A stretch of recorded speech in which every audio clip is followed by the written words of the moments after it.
সময় হয়ে গেছে আমাদের সহকর্মী আজকে নারায়ণগঞ্জ থেকে হাবিবুর রহমান হাবিব ওনার সাথে যোগাযোগ করে। হাবিব, আমাকে শুনতে পাচ্ছেন নিশ্চয়ই? শুভ সকাল আপনাকে। আপনার কাছে যে আপনাদের স্থানীয় যে দৈনিকগুলো আছে সেগুলোর শীর্ষস্থানীয় যে শিরোনামগুলো আছে সেগুলো আমাদের সামনে একটু তুলে ধরেন।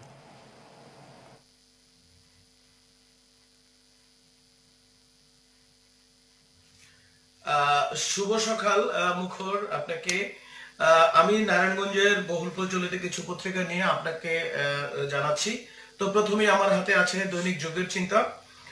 এখানে ওনারা লিখেছেন করোনার দ্বিতীয় ধাপ যে কোনো সময় চলে আসতে পারে। এটা জেলা প্রশাসক মহোদয় বলেছেন সেদিন। করোনার দ্বিতীয় ধাপ, সবাইকে সতর্ক থাকতে হবে।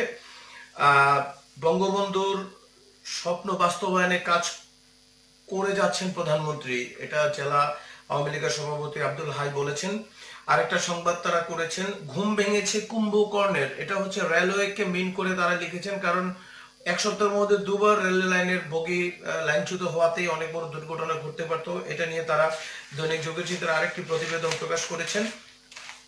আমি আরেকটা সংবাদ পড়তে চাই, সেটা হচ্ছে জিসামণি হত্যাকাণ্ড। আপনি জানেন নারায়ণগঞ্জে 51 দিন মৃত ব্যক্তি আবার ফিরে জীবিত ফিরে আসাকে নিয়ে যে ঘটনাটা ঘটেছিল, যে জিসামণিকে নিয়ে তারা একটা সংবাদ প্রকাশ করেছেন। সেখানে লিখেছেন ফোনে ফোনে পাল্টে যায় দৃশ্যপট। তার মানে তদন্তের বিভিন্ন প্রক্রিয়া, বিভিন্ন ফোনে এবং বিভিন্ন কর্মকাণ্ডের সময় আসলে একেবারেই মূল ঘটনায় আড়াল হয়ে যায়।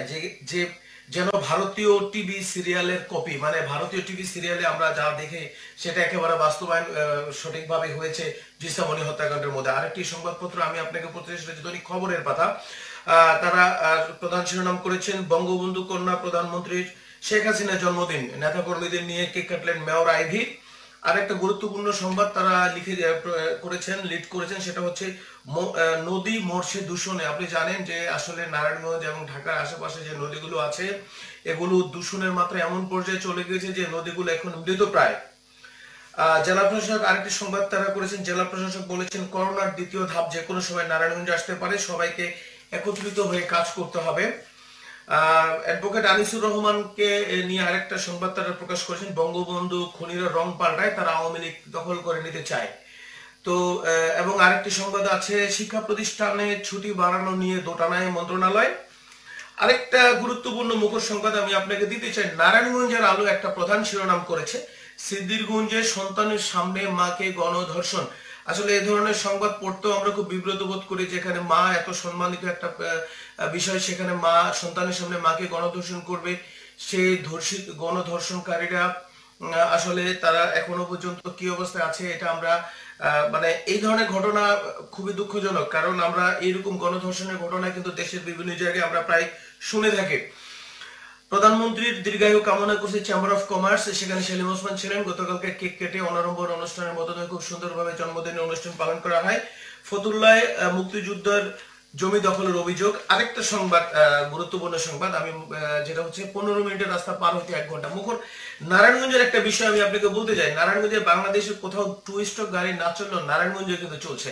আপনি শুনে আশ্চর্য হবেন, নারায়ণগঞ্জে যে সাইনবোর্ড আছে, যেটা চট্টগ্রামে হাইওয়ে বলি আমরা, হাইওয়ে থেকে নারায়ণগঞ্জ শহরের দূরত্ব 8 কিলোমিটার, এখানে কিন্তু দাপিয়ে বেড়াচ্ছে টু স্ট্রোক গাড়িগুলো।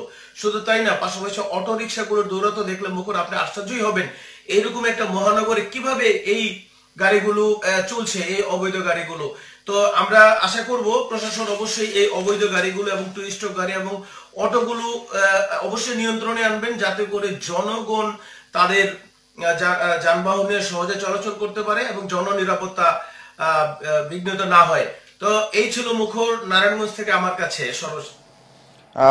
অনেক ধন্যবাদ হাবিব। দর্শক, আমাদের সহকর্মী হাবিবুর রহমান হাবিব নারায়ণগঞ্জ থেকে জানাচ্ছেন সেখানকার স্থানীয় পর্যায়ে পত্রিকাগুলোর শীর্ষস্থানীয় শিরোনামগুলো, এবং উনি যে বিষয়গুলো কতগুলো তুলে ধরলেন সেটা আমাদের এখানকার জাতীয় পত্রিকাগুলোতেও দেখেছি। সেটা হচ্ছে যে একটি হচ্ছে করোনা ভাইরাসের দ্বিতীয় ধাপ, সেটা একটা বলা যায় যে দ্বিতীয় একটা ঢেউ আসছে, এইটার ব্যাপারে সতর্ক থাকতে হবে, এটা সবগুলো পত্রিকায় বলা হচ্ছে। আরেকটি সবচেয়ে বেশি দুঃখজনক ঘটনা যে দেখা যাচ্ছে, উনি যেটা বলেছেন যে নারায়ণগঞ্জের পত্রিকায়, সেটি হচ্ছে যে সিদ্ধিরগঞ্জে সন্তানের সামনে মাকে গণধর্ষণ করা হয়েছে, অর্থাৎ ধর্ষণের ঘটনা বেড়ে গেছে। আরেকটি পত্রিকা আমি আজকে পড়ছিলাম যে দেখা গেছে যে সমত পার্বত্য অঞ্চলের একটি এলাকায় একজন নারীকে ধর্ষণ করা হয়েছে। আবার গত কয়েকদিন আগে এমসি কলেজে ছাত্রাবাসে ধর্ষণ ঘটনা খুব বেড়ে চলছে, অর্থাৎ নৈতিক অবক্ষয় যে ঘটছে এটা পুরোপুরি হয় প্রমাণিত।